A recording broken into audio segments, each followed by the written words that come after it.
তিন উপজাতি যুবক মধুপুর দেবীপুর রাজারটিলা এলাকা হয়ে বিএসএফ এর কাছে অনুমতি নিয়ে বাংলাদেশ সীমান্তে কাজের উদ্দেশ্যে গিয়েছিল। এমন সময় বাংলাদেশের বিজিবি তিন যুবককে গ্রেপ্তার করে প্রথমে চণ্ডীদার বিওপিতে নিয়ে যায়, সেখান থেকে কসবা থানায় নিয়ে আসে।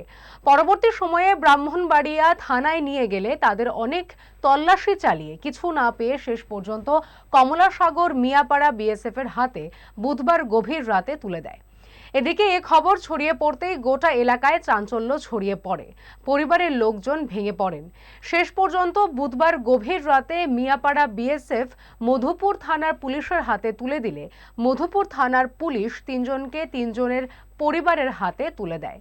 মধুপুর থানার পুলিশ ও বিএসএফ যথাসময়ে পদক্ষেপ গ্রহণ করাতেই এই তিন জনজাতি যুবক নিজ দেশে ফিরতে সক্ষম হয়।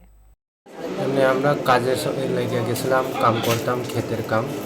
তারপরে ক্ষেতের কাম করতে করতে আমরা রেস্ট করে গেছিলাম। আমরা বিজেপি ধরে লয়ে গেছে, কথাবার্তা জিগিয়ে এরপরে থানাত লয়ে গেছে। তো থানাত নেওয়ার পরে আমরা মামার বাইরে নিয়ে আবার আইনা ছাইড়ে দিছি বর্ডারের কাছে। কবে ছাড়ছে? কবে কালকা রাত কালকে 8টার সময় ছাড়ছে।